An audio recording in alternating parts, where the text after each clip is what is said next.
weren't really sparring. You were fighting. We were fighting all the time, and just guys getting dropped all the time. And that was just the kind of gym that I was in. There's no coming back from that.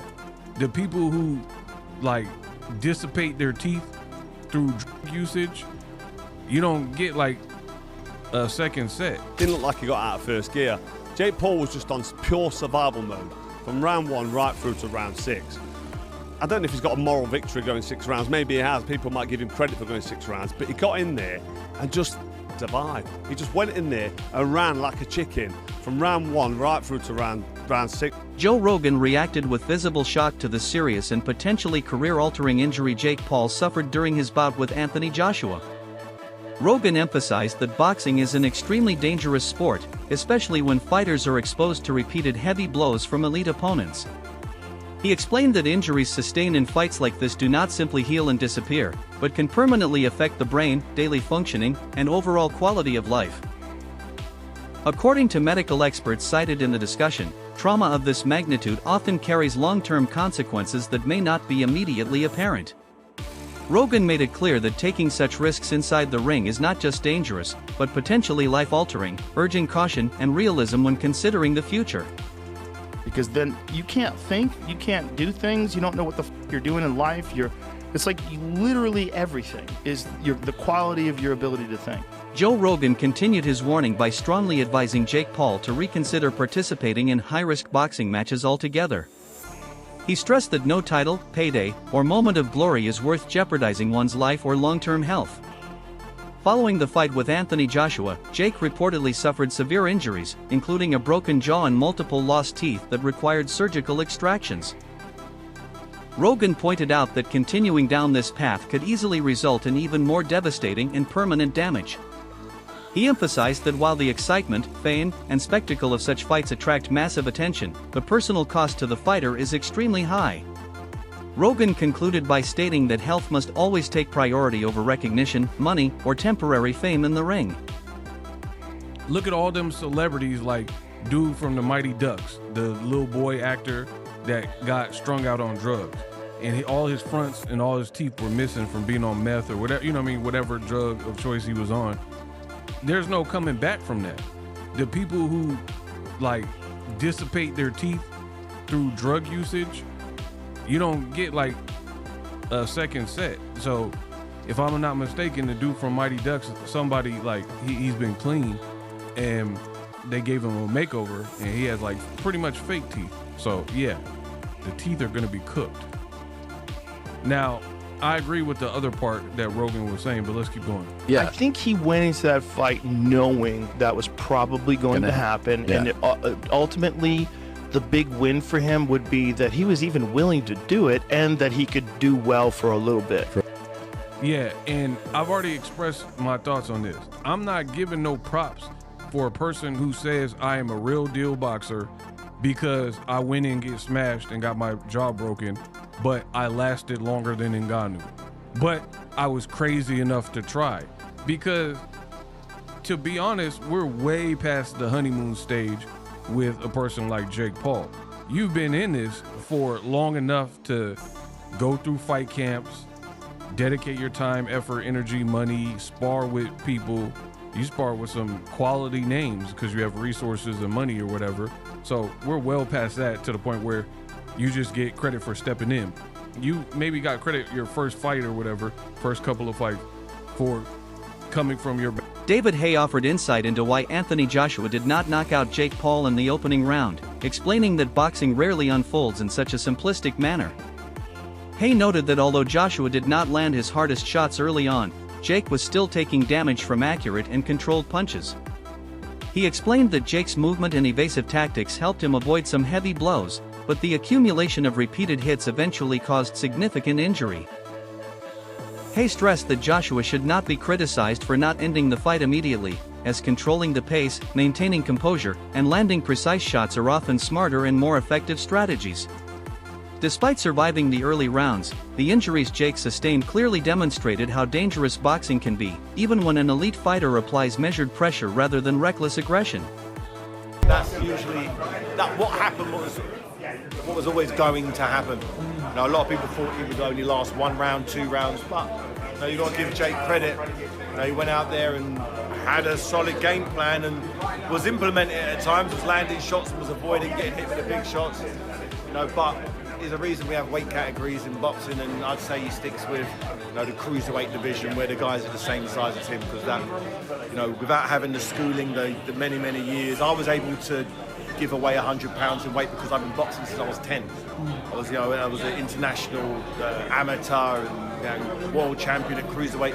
That's why I was able to do the big jump and use the tactics that he used to win the heavyweight championship. But credit to him, nothing but respect for Jake Paul for putting on such an event and putting himself in harm's way. I would imagine some people back home for you are going to say, man, AJ should have gotten out of there in 2 rounds. No, anyone who understands boxing knows it's very difficult to close the range on someone who doesn't want to hold his feet.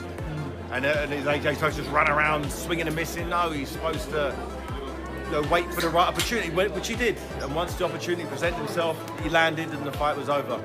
But anyone who kind of gives AJ stick because he didn't knock him out in 1 round doesn't understand boxing. What level would you say Jake Paul is after that performance? Pardon? What level would you say Jake Paul is? It's hard to tell. It's very, very difficult to see what level he was, because he was fighting someone in the top 5 and top 5. Analysts have become increasingly vocal about Jake Paul's overall career trajectory, with many suggesting he's seriously reconsider whether continuing in professional boxing is the right choice. They pointed out that throughout much of his career, Jake largely avoided consistently facing top-tier competition, instead fighting retired boxers, inexperienced professionals, or athletes from other sports such as MMA. This pattern raised long-standing questions about the legitimacy of his record.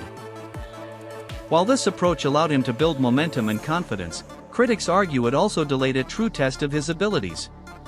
After suffering knockout losses to Anthony Joshua and previously to Tommy Fury, analysts believe the risks have finally caught up with him. They warn that continuing to pursue elite-level boxing could now be extremely dangerous and may signal the end of his realistic competitiveness in the sport. Not boxers, like Anderson Silva, Tyron Woodley, none of them are boxers. Nate Robinson, who's a YouTuber. So I guess, over the hill, retired Mike Tyson, who's 60, almost lost his life before the fight and had blood transfusions and was coughing up blood and was transported off of a plane for passing out. And Jake Paul wanted to fight him and still tried to knock him out. A lot of y'all like to say he had mercy on Mike, but I promise you, I watched the fight. Just go back and watch it again. He was trying to knock Mike Tyson out from beginning to end. He could not do it. The reason he couldn't do it is because he refused to get too close to Mike Tyson, because Mike Tyson always would swing back, and he knew he could not take that punch from Mike Tyson. So he hit and he ran. And at the end of the fight, he was not showing mercy on Mike. He was trying to make sure that he doesn't get knocked out or caught with something stupid, because he knows he's about to win. He didn't want to risk it. I'm not going to keep letting y'all run with this narrative that Mike Tyson was following a script with all these fake script posts running around on Facebook, or saying that he had mercy. Eddie Hearn reflected calmly on how the fight unfolded and stated that everything went according to the original plan. He explained that the strategy was built around patience, control, and gradually wearing Jake Paul down rather than rushing for an early finish.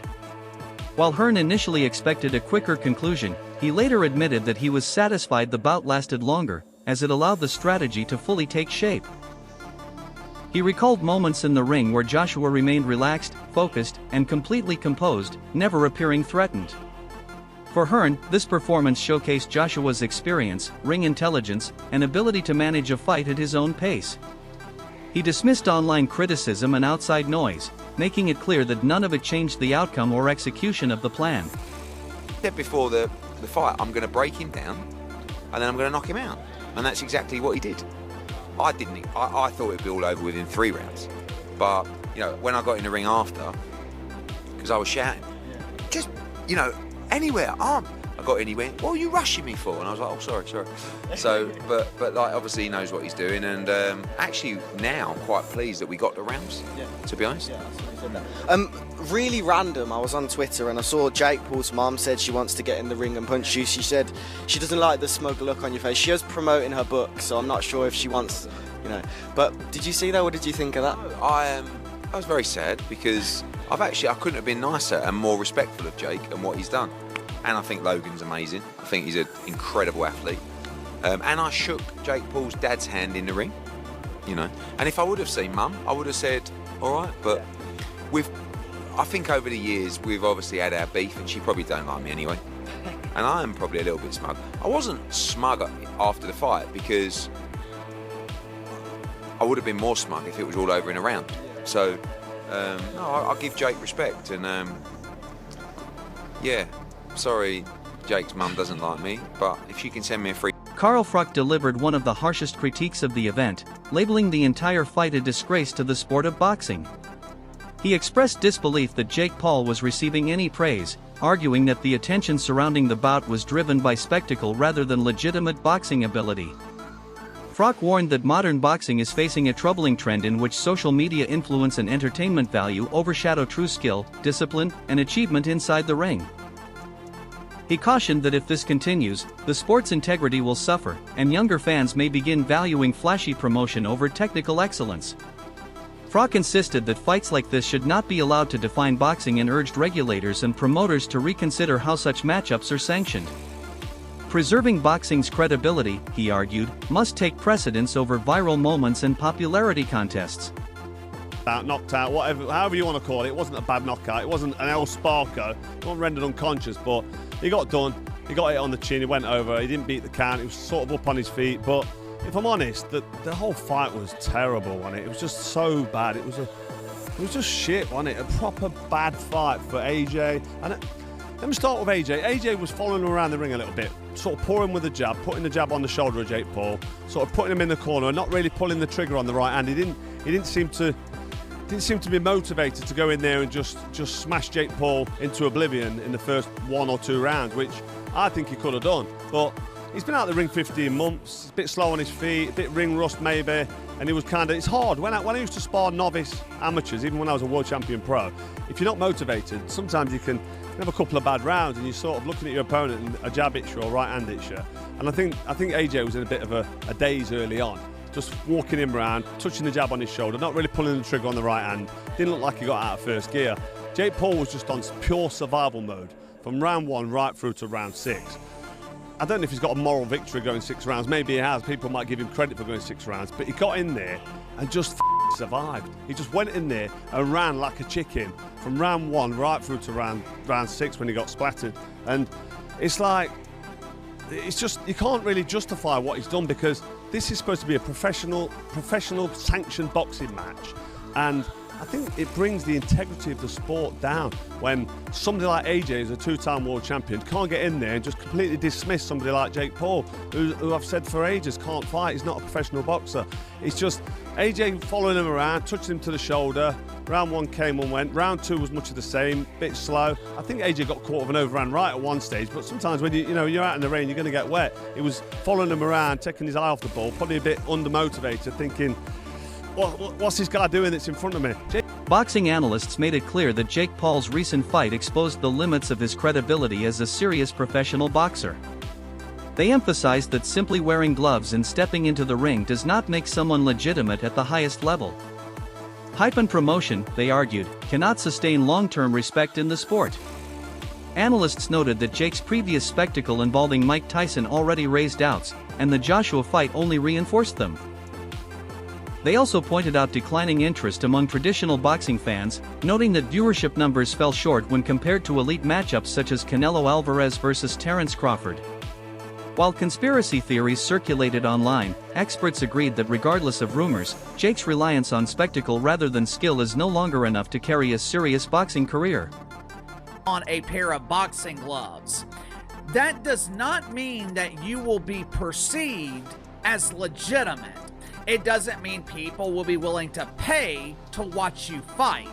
Me personally, I was done with Jake Paul after the pretend fight that he had with Mike Tyson last year. Clearly, I'm not the only one, because viewership for his fight last weekend with Anthony Joshua, it was significantly lower than a real fight between Canelo Alvarez and Terrence Crawford. Make sure to like and subscribe. You can follow me on Twitter at KC_BTL84. Link to the main channels in the description below. There are a lot of allegations right now that the fight between Jake Paul and Anthony Joshua was rigged, or it was supposed to be rigged. According to the conspiracy theories, Jake Paul was supposed to win the fight, but Anthony Joshua decided to knock his ass out anyway. If it was supposed to be rigged, it would not be the first time that a fight in boxing was stained with corruption. But either way, it doesn't matter, because interest in seeing Jake Paul fight is on the decline. His fight last weekend averaged 33 million views on Netflix. Sam Jones delivered a candid and unfiltered assessment of Jake Paul's defeat, admitting that the fight was uncomfortable to watch, not because of its violence, but because it exposed major gaps in Jake's technique and understanding of boxing fundamentals. Jones emphasized that surviving rounds is not the same as performing as a skilled boxer. He explained that dodging punches, clinching, and retreating may allow a fighter to avoid a knockout, but they do not demonstrate competitiveness or mastery of the sport. He criticized the over-reliance on evasive tactics, arguing that fans and fighters should value engagement, strategy, and technical execution. According to Jones, this fight clearly illustrated the difference between entertainment and genuine sport, reinforcing the idea that survival alone does not earn respect in boxing. You're knocking out and breaking Jake Paul's jaw. Just talk to me right now about the fight itself and then we'll break it down.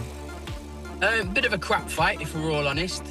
It was like watching Jaws 2 when all the kids went out on their boats and they were in the middle of the sea and the shark was just surrounding the boat, just like that's what it was like. It was just like a shark circling its prey and just like it was like nibbling and eventually got him. But Jake Paul showed big plums in there, no matter what anybody says about him, because I've seen people say, yeah, he went in there to survive. Yeah, okay, he went in there to survive. He's a guy that's been boxing a couple of years against a unified champion of the world who can really punch. Yeah, it wasn't the best fight. It just wasn't the best thing to watch, was it? Like it was just, yeah, it weren't great. I just want to see now Tyson Fury against Anthony Joshua. I think at the stages of their careers they're at, AJ and Tyson Fury, we don't need to see interim fights, Andrew. We don't need to see interim fights because they're just potential banana skins. We want to see two of the best heavyweight. Duke McKenzie offered a straightforward and experienced perspective on the Anthony Joshua versus Jake Paul matchup. He made it clear that his analysis was based on professional knowledge rather than personal bias. McKenzie stated that the result of the fight spoke for itself and required little additional explanation. The decisive nature of the knockout highlighted the clear disparity in skill, experience, and preparation between the two fighters. He emphasized that acknowledging this gap is not about attacking Jake personally, but about recognizing the realities of professional boxing. For McKenzie, moments like these serve as reminders of the level required to compete at the top, reinforcing that success in boxing demands not just ambition, but years of rigorous training and real experience. You know, like when you've got a fly on the windscreen and you're trying to swat it, and you're trying to swat it and you miss and you keep tapping, and then eventually, bang, you get it. That's exactly what that fight was. Jake Paul didn't get in there to win last night, he got in there to survive. And he didn't do a better job of surviving. He sold the fight brilliantly. That's what he is, he's a salesman. And he's a YouTuber, influencer, call him whatever you want. So from that perspective, he did his job, but he never got in there to win. He just got in there to get beat up. I'm glad Anthony Joshua done a number on him. This is why boxers are boxers, YouTubers, whatever they want to call themselves, influencers, you know, they should stay in their lane and fight people that they're supposed to fight on their level. This guy was never on Anthony Joshua's level, and Joshua did what he needed to do, did what he had to do for the sake of boxing, and blow this guy out, and just knock him out. What about the fact that Jake was able to land on him clean a couple of times? What did you make of that? Well, listen, you can't get into the water without getting hit. Fortunately for Joshua, that guy can't break an egg. So he was never in any danger. You know, he was always going to get hit back. I mean, you know, it was 6 rounds. Anthony Joshua was always going to take at least 1 or 2 shots over that 6-round period, but it was nothing to hurt him, it was nothing to bother him. And like I say, this is all about getting AJ's confidence back. Okay. If Jake Paul fights, if he fights KSI or KFC or whatever his name is, then those two are evenly matched, aren't they? They're evenly matched, and then they could fight, you know, and then. After the bout, discussions quickly turned to Jake Paul's next steps in boxing. Analysts and fans alike questioned whether the heavyweight division is suitable for him, pointing to the obvious differences in size, strength, and experience between Jake and fighters like Anthony Joshua. The matchup highlighted the dangers of facing opponents who are significantly larger and more seasoned, raising serious concerns about his long-term safety. Observers warned that continuing at this level could lead to further injuries with lasting consequences. Many recommended that if Jake chooses to continue boxing, he should reconsider his division and make smarter, safer career decisions aligned with his physical build and skill set. The debate underscored a fundamental truth in boxing: ambition and entertainment value must be balanced with realistic risk assessment and physical compatibility. Now, I know it's not easy to fight a guy that's running away from you, and Jake Paul made a ring bigger. It was 22 by 22. It's a huge ring. When I was looking at it, I'm like, holy shit, this ring's massive. I had said before the fight, I tweeted, I said, it was like a soccer field that they were, fighting in, right? Yeah. And, it's not easy to do that, but he just looked poor in there, and like he didn't really care. And, you're being paid that much money, and people are, I looked at tickets today just to see on their ticket map how many tickets were left and what it was like. And there was tickets being sold for $3,500. And then this is the kind of performance, if you're AJ, that you give when you're being paid $35 million and people are paying that much money to get in. I thought that was, the whole show was awful. Netflix ought to be embarrassed for putting that on, but that brings today's video to a close. Thank you for watching, and stay tuned for more in-depth analysis and coverage.